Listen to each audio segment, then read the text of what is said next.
ഒറ്റക്കെട്ടായി രാജ്യം.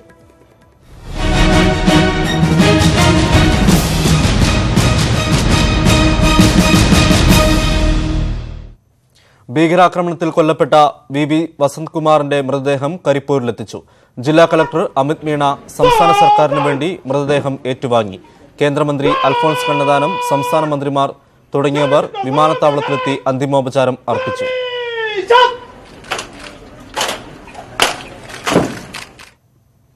മൃതദേഹം വിലാപയാത്രയായി ജന്മനാടായ വയനാട്ടിലെ ലക്കിടിയിലേക്ക് കൊണ്ടുപോയി. വിവരങ്ങളുമായി CV അനുമോദ് ചേരുന്നു. അനുമോദ്, എപ്പോഴായിരിക്കും മൃതദേഹം വയനാട്ടിലെത്തിക്കുക? എപ്പോഴായിരിക്കും സംസ്കാര ചടങ്ങുകൾ?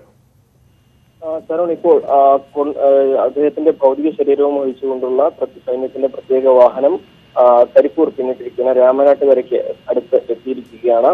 നേരത്തെ 2:15 സൈന്യത്തിന്റെ വ്യോമസേനയുടെ പ്രത്യേക വിമാനത്തിൽ അദ്ദേഹത്തിന്റെ ഭൗതിക ശരീരം കരിപ്പൂരിൽ എത്തിച്ചത്.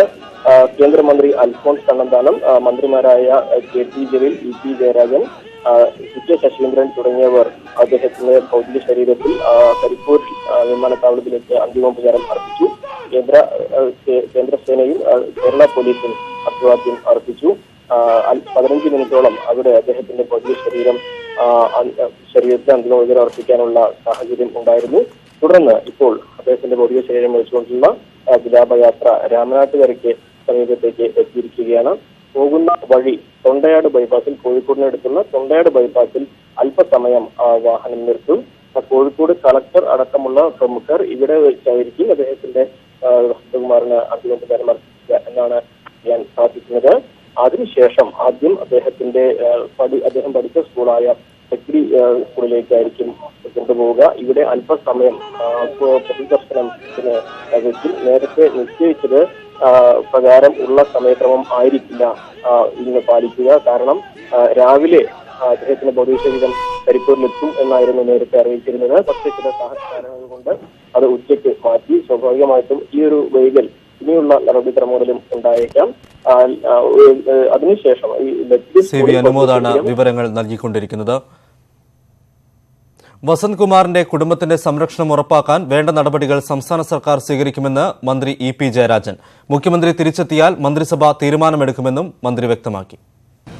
ശ്രീ വസന്തകുമാറിന്റെ കുടുംബത്തെ സംരക്ഷിക്കാൻ ആവശ്യമായിട്ടുള്ള എല്ലാ നടപടികളും ഗവൺമെന്റ് സ്വീകരിക്കും.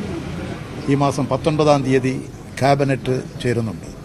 ആ ക്യാബിനറ്റ് യോഗത്തിൽ സംരക്ഷണത്തിന് ആവശ്യമുള്ള എല്ലാ കാര്യങ്ങളും തീരുമാനിക്കും. കശ്മീരിൽ ഭീകരാക്രമണം നടത്തിയവർക്കെതിരായ സൈന്യത്തിന്റെയും സർക്കാരിന്റെയും നടപടികൾക്ക് പൂർണ്ണ പിന്തുണ പ്രഖ്യാപിച്ച് സർവകക്ഷി യോഗം. എപ്പോൾ, എങ്ങനെ, എവിടെ വെച്ച് തിരിച്ചടി നൽകണമെന്ന് സൈന്യം തീരുമാനിക്കുമെന്ന് പ്രധാനമന്ത്രി നരേന്ദ്രമോദി പറഞ്ഞു.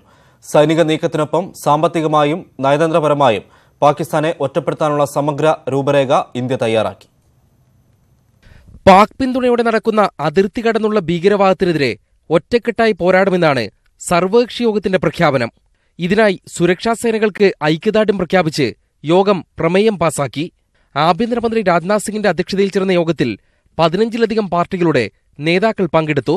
സ്ഥിതിഗതികൾ വിശദീകരിച്ച രാജ്നാഥ് സിംഗ് തുടർ നടപടികളുടെ വിശദാംശങ്ങൾ യോഗത്തിൽ വെളിപ്പെടുത്തിയില്ല. ഭീകരർക്കെതിരായ നടപടി എന്താണെന്ന് സൈന്യം നിശ്ചയിക്കുമെന്ന് പ്രധാനമന്ത്രി നരേന്ദ്രമോദി മഹാരാഷ്ട്രയിലെ റാലിയിൽ പറഞ്ഞു. पुलवामा में अपने प्राणों की आहुति दी है.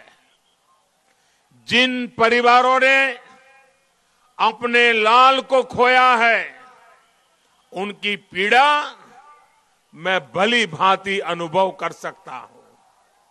हम सभी की संवेदनाएं उनके साथ है. भाइयों और बहनों, मैंने कल भी कहा है और आज भी दोहरा रहा हूं. പാർലമെന്ററി പാർട്ടി നേതാക്കളുടെ യോഗത്തിനു പുറമെ എല്ലാ ദേശീയ പ്രാദേശിക പാർട്ടികളുടെയും യോഗം പ്രധാനമന്ത്രി വിളിക്കണമെന്ന് പ്രതിപക്ഷം ആവശ്യപ്പെട്ടു. പാക് ഭീകരതാവളങ്ങൾക്കെതിരായ വ്യോമാക്രമണം സുരക്ഷാസേനകളുടെ പരിഗണനയിൽ ഉള്ളതായാണ് സൂചന. പാകിസ്ഥാനിൽ നിന്ന് തിരിച്ചെത്തിയ ഇന്ത്യൻ സ്ഥാനപതി അജയ് ബിസാരിയ വിദേശകാര്യ മന്ത്രാലയത്തിൽ നടന്ന അവലോകന യോഗത്തിൽ പങ്കെടുത്തു. പാകിസ്ഥാനെ ഒറ്റപ്പെടുത്താനായി തയ്യാറാക്കിയ സമഗ്ര പദ്ധതിയിലെ പ്രധാന നടപടികൾ ഇവയാണ്. ഭീകരവിരുദ്ധ കൺവെൻഷൻ വിളിക്കാൻ ഐക്യരാഷ്ട്രസഭയിൽ സമ്മർദ്ദം ചെലുത്തും. സാമ്പത്തിക കർമ്മസേനയുടെ കരിമ്പട്ടികയിൽപ്പെടുത്തി പാകിസ്ഥാനെ ഉപരോധിക്കും. സിന്ധു നദീതട കരാർ റദ്ദാക്കും. അതേസമയം യുദ്ധത്തിനായി മുറവിളി കൂട്ടരുതെന്നും അനാവശ്യ പ്രസ്താവനകൾ പാടില്ലെന്നും BJP വക്താക്കൾക്കും കേന്ദ്രമന്ത്രിമാർക്കും നേതൃത്വം നിർദ്ദേശം നൽകി. അഭിപ്രായ വ്യത്യാസങ്ങൾ മാറ്റിവെച്ചുകൊണ്ട് ഒറ്റക്കെട്ടായി സർക്കാരിനൊപ്പം അണിനിരക്കുകയാണ് ഭീകരവിരുദ്ധ നീക്കത്തിൽ രാഷ്ട്രീയ പാർട്ടികൾ. സർക്കാരിന്റെ തുടർ നടപടികളെ കൂടി ആശ്രയിച്ചിരിക്കും ഇപ്പോഴത്തെ രാഷ്ട്രീയ ഐക്യത്തിന്റെ ഭാവി. ഡൽഹിയിൽ നിന്നും ക്യാമറമാൻ ബിനു ബേസിലിനൊപ്പം എം ഉണ്ണികൃഷ്ണൻ, ന്യൂസ് 18. കശ്മീർ ഭീകരാക്രമണത്തിൽ പാകിസ്ഥാൻ ചാരസംഘടനയായ ISIക്ക് പങ്കെന്ന് അമേരിക്കൻ ഇന്റലിജൻസ് ഏജൻസികൾ. 40 ജവാന്മാരുടെ ജീവനെടുത്ത സ്ഫോടനത്തിന് ഉപയോഗിച്ചത് 80 കിലോ RDX ആണെന്നും പ്രാഥമിക റിപ്പോർട്ടുകൾ പുറത്തുവന്നു. വിവിധ ദേശീയ അന്വേഷണ ഏജൻസികൾ സ്ഫോടന സ്ഥലത്തെത്തി തെളിവുകൾ ശേഖരിച്ചു. ജമ്മു കാശ്മീർ ഭീകരാക്രമണത്തിൽ പാക് ചാരസംഘടനയായ ISIക്ക് പങ്കുണ്ടെന്ന നിഗമനം കൂടുതൽ ശക്തിപ്പെടുത്തുന്നതാണ് അമേരിക്കൻ അന്വേഷണ ഏജൻസി ഉദ്യോഗസ്ഥരെ ഉദ്ധരിച്ചുള്ള റിപ്പോർട്ട്. CIA-യിലെ മുൻ അനലിസ്റ്റ് ബ്രൂസ് റീഡർ ആണ് ISIയുടെ പങ്ക് സംബന്ധിച്ച സംശയങ്ങൾ പരസ്യമാക്കിയത്. സ്ഫോടനം നടത്താൻ ജെയ്ഷെ മുഹമ്മദിന് ISIയുടെ സഹായം ലഭിച്ചിട്ടുണ്ട്. ആക്രമണത്തിന്റെ ആസൂത്രണം നടന്നത് പാകിസ്ഥാനിലാണെന്ന് സംശയിക്കുന്നതായും റീഡൽ പറഞ്ഞു. ഒബാമയുടെ ഭരണകാലത്ത് ദേശീയ സുരക്ഷാ കൌൺസിൽ ഉദ്യോഗസ്ഥനായിരുന്ന അനീഷ് ഗോയലും ഇതേ അഭിപ്രായം പങ്കുവച്ചു. ദേശീയ അന്വേഷണ ഏജൻസി ഉദ്യോഗസ്ഥരും കേന്ദ്ര ഫോറൻസിക് സംഘവും സംയുക്ത അന്വേഷണങ്ങളാണ് നടത്തുന്നത്. സ്ഫോടനം നടന്ന സ്ഥലത്തിന്റെ 15 കിലോമീറ്റർ ചുറ്റളവിലാണ് NIA-യുടെ അന്വേഷണം. സ്ഫോടന സാമഗ്രികൾ വാഹനത്തിൽ സ്ഥാപിച്ചത് ആക്രമണത്തിന്റെ തലേദിവസം മാത്രമാണെന്നാണ് വിലയിരുത്തൽ. 80 കിലോ RDX ആണ് വാഹനത്തിൽ ഉണ്ടായിരുന്നത് എന്നാണ് നിഗമനം. 350 കിലോ സ്ഫോടക വസ്തു ഉണ്ടായിരുന്നുവെന്ന ആദ്യ റിപ്പോർട്ട് ശരിയല്ലെന്നും NIA വിലയിരുത്തുന്നു. News desk, news 18. പാകിസ്ഥാന് ശക്തമായ മുന്നറിയിപ്പുമായി അമേരിക്ക. തീവ്രവാദികൾക്ക് പിന്തുണ നൽകുന്നത് പാകിസ്ഥാൻ അവസാനിപ്പിക്കണമെന്ന് അമേരിക്ക ആവശ്യപ്പെട്ടു. 48 രാജ്യങ്ങൾ ഇന്ത്യയുടെ നിലപാടിന് പിന്തുണ അറിയിച്ചു. കൂടുതൽ ലോകരാജ്യങ്ങളുമായി ഇന്ത്യ ആശയവിനിമയം തുടരുകയാണ്. നയതന്ത്രപരമായി ഒറ്റപ്പെടുത്താനുള്ള നീക്കം വിഫലമാകുമെന്നായിരുന്നു പാകിസ്ഥാന്റെ പ്രതികരണം. സ്വയം പ്രതിരോധത്തിന് ഇന്ത്യ സ്വീകരിക്കുന്ന എല്ലാ നടപടികൾക്കും അമേരിക്ക പൂർണ്ണ പിന്തുണ പ്രഖ്യാപിച്ചു. ദേശീയ സുരക്ഷാ ഉപദേഷ്ടാവ് അജിത് ദോവലിനെ ടെലിഫോണിൽ വിളിച്ച് അമേരിക്കൻ സുരക്ഷാ ഉപദേഷ്ടാവ് ജോൺ ബോൾട്ടനാണ് നിലപാട് അറിയിച്ചത്. പുൽവാമ ആക്രമണത്തിന് ശേഷം ഇത് 2ാം തവണയാണ് അമേരിക്കൻ സുരക്ഷാ ഉപദേഷ്ടാവ് ഇന്ത്യൻ ഉദ്യോഗസ്ഥരെ വിളിക്കുന്നത്. തീവ്രവാദത്തിനും തീവ്രവാദികൾക്കും പിന്തുണ നൽകുന്നത് പാകിസ്ഥാൻ അവസാനിപ്പിക്കണമെന്ന് ജോൺ ബോൾട്ടൺ പറഞ്ഞു. അന്താരാഷ്ട്ര സുരക്ഷയ്ക്ക് ഭീഷണിയാകുന്നവരെ പാകിസ്ഥാൻ സഹായിക്കരുതെന്നും അമേരിക്ക നിർദ്ദേശിച്ചു. 48 രാജ്യങ്ങളാണ് ഇതുവരെ ഇന്ത്യയുടെ നിലപാടിന് പൂർണ്ണ പിന്തുണ പ്രഖ്യാപിച്ചത്. ആക്രമണത്തെ അപലപിച്ചെങ്കിലും മൗലാന മസൂദ് അസറിനെ അന്താരാഷ്ട്ര ഭീകരനായി പ്രഖ്യാപിക്കണമെന്ന ഇന്ത്യൻ നിലപാടിനെ ചൈന അംഗീകരിച്ചിട്ടില്ല. G20 രാജ്യങ്ങളുടെയും UN സുരക്ഷാ സമിതിയിലെ മറ്റംഗങ്ങളുടെയും നിലപാടിലാണ് ഇന്ത്യയുടെ പ്രതീക്ഷ. സുരക്ഷാ സമിതിയിൽ മസൂദിനും പാകിസ്ഥാനുമെതിരെ പ്രമേയം കൊണ്ടുവരാനാണ് ഇന്ത്യയുടെ ശ്രമം. ആക്രമണത്തിൽ പങ്കില്ലെന്ന നിലപാടിൽ പാകിസ്ഥാൻ ഉറച്ചു നിൽക്കുകയാണ്. തെളിവുകളില്ലാത്ത ആരോപണങ്ങളാണ് ഇന്ത്യയുടേതെന്ന് പാക് വിദേശകാര്യ വക്താവ് ഡോക്ടർ മുഹമ്മദ് ഫൈസൽ ആവർത്തിച്ചു. News desk, news 18. കൊട്ടിയൂർ പീഡനക്കേസിൽ പ്രതി ഫാദർ റോബിൻ വടക്കുംചേരിക്ക് 60 വർഷം കഠിന തടവും 3 ലക്ഷം രൂപ പിഴയും. 3 വകുപ്പുകളിലുള്ള ശിക്ഷ ഒരുമിച്ച് 20 വർഷം അനുഭവിച്ചാൽ മതിയാകും. മറ്റ് 6 പ്രതികളെ വെറുതെ വിട്ടു. വിചാരണാവേളയിൽ മൊഴിമാറ്റിയ പെൺകുട്ടിയുടെ മാതാപിതാക്കൾക്കെതിരെ നിയമ നടപടിക്കും കോടതി ഉത്തരവിട്ടു. തലശ്ശേരി പോക്സോ കോടതിയാണ് പ്രായപൂർത്തിയാകാത്ത പെൺകുട്ടിയെ പീഡിപ്പിച്ച് ഗർഭിണിയാക്കിയ കേസിൽ വൈദികൻ റോബിൻ വടക്കുംചേരി കുറ്റക്കാരനാണെന്ന് കണ്ടെത്തിയത്.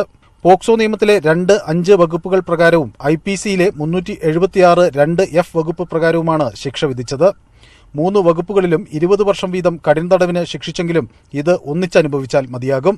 3 ലക്ഷം രൂപ പിഴയടയ്ക്കുന്നതിൽ പകുതി പീഡനത്തിനിരയായ പെൺകുട്ടിക്ക് നൽകണം. പെൺകുട്ടി പ്രസവിച്ച കുഞ്ഞിന് സംരക്ഷണം നൽകുവാൻ നടപടി സ്വീകരിക്കാൻ ലീഗൽ സർവീസ് അതോറിറ്റിക്ക് കോടതി നിർദ്ദേശം നൽകി. വിചാരണവേളയിൽ കൂറുമാറിയ മാതാപിതാക്കൾക്കെതിരെയുള്ള വിധി കള്ളസാക്ഷി പറയുന്നവർക്ക് താക്കീതാണെന്ന് പ്രോസിക്യൂഷൻ അഭിഭാഷകർ പ്രതികരിച്ചു. നല്ല വെല്ലുവിളി നിറഞ്ഞതായിരുന്നു. കാരണം എന്താന്ന് പറഞ്ഞാൽ നിങ്ങൾക്കറിയാം, ഈ ഇരയും അവരെ കുടുംബാംഗങ്ങളും ഈ കേസിൽ കൂറുമാറിയ ഒരു സ്ഥിതിയാണ് ഉണ്ടായിട്ടുള്ളത്. അപ്പോൾ അത്രമാത്രം സമ്മർദ്ദം അവരെ മേലിൽ ഈ അവരെ ഇരയുടെയും കുടുംബത്തിന്റെയും മേലിൽ അത്രമാത്രം സമ്മർദ്ദം പ്രതികളെ ഭാഗത്തു നിന്ന് ഉണ്ടായിരുന്നാണ് ഇതിൻ്റെ അകത്ത് കാണാൻ പറ്റുന്നത്. അതിനെ അതിജീവിച്ചിട്ടാണ് ഈ വിധി പ്രോസിക്യൂഷൻ നമ്മൾ ശരിക്കും നേടിയെടുത്തത്. Thankamma Nelliyani, doctor Lis Mariya, sister Aneeta, sister Ophelia, Thomas Joseph Therakam, doctor Betty Joseph എന്നീ കേസിലെ മറ്റു പ്രതികളെ കോടതി വെറുതെ വിട്ടു. കോടതി വിധിയെ ഞാൻ സ്വാഗതം ചെയ്യുന്നു. അല്പം വൈകിയാണെങ്കിലും സത്യം എന്നാണെങ്കിലും പുറത്തു വരുമെന്നുള്ള എൻ്റെ ഉത്തമമായ ബോധ്യത്തെ ഇന്ന് കുറേക്കൂടി ആഴപ്പെട്ടു. ആ ബോധ്യം ആഴപ്പെട്ടു എന്നുള്ളതാണ് ഒരു കാര്യം. വിധിയെ മാനന്തവാടി രൂപതയും സ്വാഗതം ചെയ്തു. കേസിൽ 6 പ്രതികളെ വെറുതെ വിട്ടതിനെതിരെ പ്രോസിക്യൂഷൻ മേൽക്കോടതിയെ സമീപിക്കാൻ ആലോചിക്കുന്നുണ്ട്. വിധിയുടെ പൂർണ്ണരൂപം ലഭിച്ചതിന് ശേഷമാകും ഇത് സംബന്ധിച്ച അന്തിമ തീരുമാനം എടുക്കുക. ക്യാമറമാൻ സ്വരൂപ് നിവേദിക്കൊപ്പം മനു ഭരത്, ന്യൂസ് 18 കണ്ണൂർ. സമീപകാലത്ത് സഭകൾക്കെതിരെ ഉയർന്ന പീഡന ആരോപണങ്ങൾക്ക് തുടക്കമിട്ട കേസായിരുന്നു 2017 ഫെബ്രുവരിയിൽ പേരാവൂർ പോലീസ് രജിസ്റ്റർ ചെയ്ത കൊട്ടിയൂരിലെ പീഡനം. റോബിൻ വടക്കുംചേരിക്ക് അനുകൂല നിലപാടെടുത്ത സഭയ്ക്കുള്ള തിരിച്ചടി കൂടിയാണ് ഈ വിധി. 2016 മെയ്യിൽ പീഡനത്തിനിരയായ പെൺകുട്ടി 2017 ഫെബ്രുവരി 7-ന് ആൺകുഞ്ഞിന് ജന്മം നൽകിയതോടെയാണ് സംഭവം പുറം ലോകമറിയുന്നത്. ആദ്യം പെൺകുട്ടിയുടെ അച്ഛനെ തന്നെ പ്രതിക്കൂട്ടിൽ നിർത്തി സഭയും രൂപതയും റോബിന് സംരക്ഷണ കവചമൊരുക്കിയെങ്കിലും പിന്നീട് സത്യം പുറത്തായി. 2017 ഫെബ്രുവരി 28-ന് 1-ാം പ്രതി റോബിൻ വടക്കുംചേരിയെ അറസ്റ്റ് ചെയ്തു. ജനിച്ച ഉടനെ കുഞ്ഞിനെ ക്രിസ്തുരാജ ആശുപത്രിയിൽ നിന്നും വൈത്തിരിയിലെ ദത്തെടുക്കൽ കേന്ദ്രത്തിലേക്ക് മാറ്റിയ കന്യാസ്ത്രീകൾ ഉൾപ്പെടെയുള്ള കൂട്ടുപ്രതികളും മാർച്ചിൽ പിടിയിലായി. കോടതി ഉത്തരവ് പ്രകാരം നടത്തിയ DNA പരിശോധനയിൽ റോബിൻ തന്നെയാണ് കുട്ടിയുടെ അച്ഛനെന്ന് തെളിഞ്ഞു. 2018 ഓഗസ്റ്റിൽ 7 പ്രതികളുടെ വിചാരണ ആരംഭിച്ചു. എന്നാൽ വിചാരണയ്ക്കിടെ 2018 ഓഗസ്റ്റിൽ പെൺകുട്ടിയും മാതാപിതാക്കളും കൂറുമാറി. റോബിനുമൊത്തുള്ള കുടുംബജീവിതം ആഗ്രഹിച്ചിരുന്നുവെന്നും പ്രായപൂർത്തിയായെന്നും പെൺകുട്ടി കോടതിയിൽ മൊഴി നൽകിയെങ്കിലും സ്കൂൾ സർട്ടിഫിക്കറ്റ് അടക്കമുള്ള തെളിവുകൾ തിരിച്ചടിയായി. ഒടുവിൽ കഴിഞ്ഞ ഡിസംബറിൽ തലശ്ശേരി പോക്സോ കോടതി വിചാരണ പൂർത്തിയാക്കിയ കേസിലാണ് റോബിൻ വടക്കുംചേരി കുറ്റക്കാരനാണെന്ന വിധി വന്നിരിക്കുന്നത്. News desk, news 18.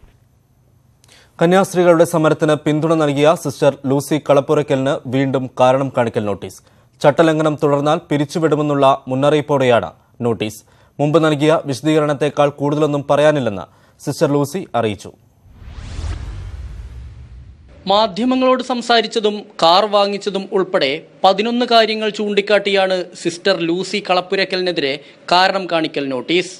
അച്ചടക്ക ലംഘനത്തിന് നേരത്തെ വിശദീകരണം നൽകിയെങ്കിലും അത് തൃപ്തികരമല്ലെന്ന് ചൂണ്ടിക്കാട്ടിയാണ് മദർ സുപ്പീരിയർ വീണ്ടും നോട്ടീസ് അയച്ചിരിക്കുന്നത്. മാർച്ച് 20-നകം കൃത്യമായ വിശദീകരണം നൽകണമെന്നും അല്ലെങ്കിൽ പുറത്താക്കൽ അടക്കമുള്ള നടപടികൾ സ്വീകരിക്കുമെന്നും നോട്ടീസിൽ പറയുന്നു. നിലപാടിൽ മാറ്റമില്ലെന്ന് സിസ്റ്റർ ലൂസി കളപ്പുരയ്ക്കൽ. ചെയ്ത കാര്യങ്ങളിൽ ഖേദമില്ല. ലഭിച്ച നോട്ടീസിന് വീണ്ടും മറുപടി നൽകും. എന്നാൽ മുമ്പ് നൽകിയതിനേക്കാൾ കൂടുതലായി ഒരു വിശദീകരണവും നൽകാനില്ലെന്നും സിസ്റ്റർ ലൂസി കളപ്പുരയ്ക്കൽ ന്യൂസ് 18നോട്. നമുക്ക് ഇത് മുമ്പ് കിട്ടിയ 13 ആരോപണങ്ങളാണ് ഇപ്പോഴും കിട്ടിയേക്കുന്നത്. ആ മുമ്പ് കിട്ടിയതിന് നമ്മൾ പെട്ടെന്നായിട്ട് റിപ്ലൈ കൊടുത്തേക്കുന്ന അത് തൃപ്തരല്ലെന്നാണ് കണ്ടെത്തിയത്. അപ്പം എന്തെങ്കിലും സമയമുണ്ട്, നമ്മൾ റിപ്ലൈ കൊടുക്കും. പക്ഷെ ഈ ഒരു സംഘടന, ഈ ഒരു കൂട്ടായ പരിശ്രമം, ഈ തെറ്റിനെ ശരിയെ തെറ്റായി കാണുന്ന ഈ കൂട്ടായ പരിശ്രമം എന്തിനാണെന്ന് മനസ്സിലാകുന്നില്ല. എന്തായാലും എനിക്ക് അതിനെക്കുറിച്ച് പ്രത്യേകിച്ച് ഖേദമൊന്നും തോന്നിയിട്ടില്ല ഇതുവരെ. ജലന്ധർ ബിഷപ്പായിരുന്ന ഫ്രാങ്കോയ്ക്കെതിരെ സമരം ചെയ്ത കന്യാസ്ത്രീകളെ പിന്തുണച്ചതോടെയാണ് സിസ്റ്റർ ലൂസി കത്തോലിക്ക സഭയുടെയും സന്യാസി സമൂഹത്തിന്റെയും കണ്ണിലെ കരടായത്. ന്യൂസ് 18 കോഴിക്കോട്. പ്രായപൂർത്തിയാകാത്ത പെൺകുട്ടിയെ പീഡിപ്പിച്ച ശേഷം ഒളിവിൽ പോയ മുൻ ഇമാം ബന്ധുക്കളുടെ സംരക്ഷണയിലെന്ന് പോലീസ്. തിരുവനന്തപുരം തൊളിക്കോട് മുൻ ഇമാം ഷഫീഖ് അൽ ഖാസിമിനായി പോലീസ് അന്വേഷണം ഊർജിതമാക്കി. ഇതിനിടെ ഇമാം പീഡിപ്പിച്ചുവെന്ന് മജിസ്ട്രേറ്റിന് നൽകിയ രഹസ്യമൊഴിയിലും പെൺകുട്ടി ആവർത്തിച്ചു. ഇന്നലെ കസ്റ്റഡിയിലെടുത്ത ഇമാമിന്റെ സഹോദരൻ അലമീനെയും മറ്റു 2 പേരെയും ചോദ്യം ചെയ്യുകയാണ്. പെൺകുട്ടിയെ കടത്തിക്കൊണ്ടുപോയ ഇന്നോവ കാറും നെടുമങ്ങാട് പോലീസിന്റെ കസ്റ്റഡിയിലുണ്ട്. ബന്ധുക്കൾ തന്നെയാണ് ഇമാമിനെ ഒളിവിൽ പാർപ്പിച്ചിരിക്കുന്നതെന്ന വിലയിരുത്തലിലാണ് പോലീസ്. സഹോദരനെ ചോദ്യം ചെയ്തതിൽ നിന്ന് പോലീസിന് ഇമാമിന്റെ ഒളിയിടം സംബന്ധിച്ച സൂചനകൾ കിട്ടിയിട്ടുണ്ട്. ഇതിനിടെ ഇമാം പീഡിപ്പിച്ചുവെന്ന മൊഴി മജിസ്ട്രേറ്റിന് നൽകിയ രഹസ്യമൊഴിയിലും പെൺകുട്ടി ആവർത്തിച്ചു. മജിസ്ട്രേറ്റ് രഹസ്യമൊഴിയെടുത്തതോടെ കേസ് കൂടുതൽ ശക്തിപ്പെടുകയാണ്. പക്ഷേ കേസെടുത്ത് ദിവസങ്ങൾ കഴിഞ്ഞിട്ടും പ്രതിയെ പിടികൂടാൻ കഴിയാത്തത് പോലീസിന്റെ വീഴ്ചയായി വിലയിരുത്തപ്പെട്ടിട്ടുണ്ട്. അടുത്ത ദിവസം തന്നെ ഇമാം കോടതിയിൽ കീഴടങ്ങിയേക്കുമെന്നാണ് പോലീസിന് ലഭിക്കുന്ന സൂചന. ന്യൂസ് 18 തിരുവനന്തപുരം. കെവിൻ കേസിൽ കൃത്യവിലോപം നടത്തിയതിന് ഗാന്ധിനഗർ SI ആയിരുന്ന MS ഷിബുവിന് പിരിച്ചുവിടൽ നോട്ടീസ് നൽകി. കൊച്ചി റേഞ്ച് IG വിജയ് സാക്കറെയാണ് നോട്ടീസ് നൽകിയത്. പിരിച്ചുവിടാതിരിക്കാനുള്ള കാരണം 15 ദിവസത്തിനകം അറിയിക്കണമെന്ന് നോട്ടീസിൽ പറയുന്നു. നേരത്തെ SI TM ബിജുവിനെ പ്രതികളിൽ നിന്നും കൈക്കൂലി വാങ്ങിയ കേസിൽ പിരിച്ചുവിട്ടിരുന്നു. ബംഗാളിലെ കോൺഗ്രസ് ഇടതു സഹകരണം ഗുണം ചെയ്യുമെന്നാണ് പ്രതീക്ഷയെന്ന് CPI സംസ്ഥാന സെക്രട്ടറി കാനം രാജേന്ദ്രൻ. കഴിഞ്ഞ നിയമസഭാ തെരഞ്ഞെടുപ്പിൽ ഗുണം ചെയ്തില്ലെങ്കിലും ലോക്സഭാ തെരഞ്ഞെടുപ്പിൽ സ്ഥിതി മാറുമെന്നും കാനം പ്രതീക്ഷ പ്രകടിപ്പിച്ചു. ബംഗാളിൽ കോൺഗ്രസും അല്ലെങ്കിൽ മറ്റിടതുപക്ഷ പാർട്ടികളും പരസ്പരം സീറ്റ് അഡ്ജസ്റ്റ്മെൻറ്റോ സഹകരണമോ ഉണ്ടാകുന്നു. ഒരു മുന്നണിയൊന്നുമില്ല. അതുണ്ടാകുന്നത് അവിടെ ഞങ്ങൾ എതിർക്കേണ്ട പ്രധാനപ്പെട്ട ശത്രു എന്ന് പറയുന്നത് തൃണമൂൽ കോൺഗ്രസും അതേപോലെ തന്നെ BJPയുമാണ് എന്നതുകൊണ്ട് അവർക്ക് രണ്ടിനുമെതിരായി ഒരു വിശാലമായ ഐക്യനിര പടുത്തുയർത്താനുള്ള പരിശ്രമമാണ് ഇപ്പോൾ നടത്തുന്നത്. CPIയുടെ ഒരു ദേശീയ കാഴ്ചപ്പാട്, ഈ കോൺഗ്രസ് ഇടത് സഹകരണം ബംഗാളിൽ ഇപ്പോൾ തറപറ്റിയ അവസ്ഥയിലാണല്ലോ ഇടത് പാർട്ടികൾ. എത്ര മാത്രം ഒരു തിരിച്ചുവരവിന് സാധ്യത ഒരുക്കും? അതിനെക്കുറിച്ചൊന്നും ഇപ്പോൾ നമുക്ക് അങ്ങനെ പ്രൊഡിക്റ്റ് ചെയ്യാൻ സാധ്യത. രാഷ്ട്രീയം എന്ന് പറയുന്നത് ജ്യോതിഷമല്ല. ഒരു ശത്രുവിനെ എതിർക്കാൻ വേണ്ടി എല്ലാവരും ഒരുമിച്ച് നിൽക്കുമ്പോൾ അതിന് ഗുണമുണ്ടാകും എന്ന് വേണം ആത്മാർത്ഥമായി പ്രതീക്ഷിക്കാം. ശബരിമല വിഷയം BJPക്ക് ലോക്സഭാ തെരഞ്ഞെടുപ്പിൽ നേട്ടമാകില്ലെന്ന് Kerala Congress B chairman R Balakrishna Pillai. ഹൈന്ദവ ക്ഷേത്രങ്ങളിൽ കാണിക്ക് ഇടരുത് എന്ന് പറഞ്ഞ രാഷ്ട്രീയ പാർട്ടിക്ക് വിശ്വാസികൾ വോട്ട് നൽകും എന്ന് കരുതുന്നില്ല. കഴിഞ്ഞ തവണ UDF ജയിച്ച സീറ്റുകളിൽ ഇത്തവണ LDF ജയിക്കും. അതിൽ ഏറ്റവും വലിയ ജയം മാവേലിക്കരയിലാകുമെന്നും ബാലകൃഷ്ണപിള്ള പറഞ്ഞു. ഹൈന്ദവ ക്ഷേത്രങ്ങളിൽ കാണിക്കയിടരുത് എന്ന് പറഞ്ഞ ഒരു രാഷ്ട്രീയ കക്ഷി ഒരു തെറ്റ് തുടങ്ങി വെച്ച് തെറ്റ് തിരുത്താൻ ഇനി വളരെ പാടാണ്. നമ്മുടെ ക്ഷേത്രങ്ങൾ നിലനിൽക്കുന്നത് ഭക്തരുടെ കാണിക്കുണ്ടാണ്. അത് പാടില്ല എന്ന് പറയുന്ന ഒരു രാഷ്ട്രീയ കക്ഷിയെ ഇവിടുത്തെ ഹൈന്ദവരെ വോട്ട് ചെയ്യും എന്ന് ഞങ്ങൾ കരുതുന്നില്ല. ഫ്ളാഗ് ഓഫ് ചെയ്തതിന്റെ തൊട്ടടുത്ത ദിവസം തന്നെ പെരുവഴിയിലായി ഇന്ത്യൻ റെയിൽവേയുടെ അഭിമാനമായ വന്ദേ ഭാരത് എക്സ്പ്രസ്. ഇന്നലെ പ്രധാനമന്ത്രി നരേന്ദ്രമോദി ഫ്ളാഗ് ഓഫ് ചെയ്ത ഇന്ത്യയിലെ ഏറ്റവും വേഗമേറിയ തീവണ്ടിയാണ് ഇന്ന് ബ്രേക്ക് ഡൌൺ ആയത്. പശുവിനെ ഇടിച്ചതാകാം ബ്രേക്ക് ഡൌൺ ആവാൻ കാരണമെന്ന് റെയിൽവേ വിലയിരുത്തുന്നു. പുൽവാമയിലെ ഭീകരാക്രമണത്തെ തുടർന്നുണ്ടായ രാഷ്ട്രീയ പിരിമുറുക്കങ്ങൾക്കിടെയാണ് ഇന്നലെ പ്രധാനമന്ത്രി രാജ്യത്തെ ഏറ്റവും വേഗമേറിയ ട്രെയിനിന് പച്ചക്കൊടി വീശിയത്. കന്നിയാത്രയ്ക്ക് ശേഷം വാരണാസിയിൽ നിന്ന് ദില്ലിയിലേക്ക് തിരിച്ചു വരുന്നതിനിടെയാണ് വന്ദേ ഭാരത് എക്സ്പ്രസ് വഴിയിൽ കിടന്നത്. ഉത്തർപ്രദേശിലെ തുണ്ട്ല സ്റ്റേഷന് 15 കിലോമീറ്റർ അകലെ വെച്ചായിരുന്നു ട്രെയിൻ നിന്നത്. ട്രെയിനിന്റെ പിൻഭാഗത്ത് നിന്ന് വിചിത്രമായ ശബ്ദം കേട്ടെന്നും പിന്നാലെ പുറകിലെ 4 ബോഗികൾ ബ്രേക്ക് ഡൌൺ ആയെന്നും റെയിൽവേ ഉദ്യോഗസ്ഥർ പറഞ്ഞു. പശുവിനെ ഇടിച്ചതാകാം തകരാറിന് കാരണമെന്നും റെയിൽവേ വ്യക്തമാക്കുന്നു. എന്തായാലും യാത്രക്കാരെ മറ്റു 2 ട്രെയിനുകളിലായി ഡൽഹിയിലെത്തിച്ചു. അഭിമാന പദ്ധതി 2ാം ദിനം തന്നെ പെരുവഴിയിലായത് റെയിൽവേക്ക് വലിയ നാണക്കേടുണ്ടാക്കി. നേരത്തെ വന്ദേ ഭാരത് ട്രെയിനിനെ പ്രകീർത്തിക്കുന്ന റെയിൽവേ മന്ത്രി പീയൂഷ് ഗോയലിന്റെ ട്വീറ്റും വിവാദമായിരുന്നു. ട്രെയിനിന്റെ വേഗത കാണിക്കാൻ മന്ത്രി ഇട്ടത് ഫാസ്റ്റ് ഫോർവേഡ് മോഡിലെടുത്ത വീഡിയോ ആയിരുന്നു.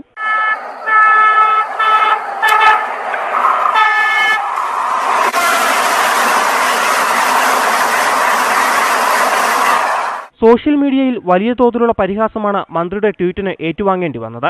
ആഴ്ചകൾക്ക് മുൻപാണ് ട്രെയിൻ 18 എന്ന് പേരിട്ടിരുന്ന തീവണ്ടി പുനർനാമകരണം ചെയ്ത് വന്ദേ ഭാരത് എക്സ്പ്രസ് ആക്കിയത്. മണിക്കൂറിൽ 160 കിലോമീറ്റർ വേഗതയിൽ സഞ്ചരിക്കാവുന്ന ട്രെയിൻ റായ്ബറേലി കോച്ച് ഫാക്ടറിയിലാണ് നിർമ്മിച്ചത്. News desk, news 18.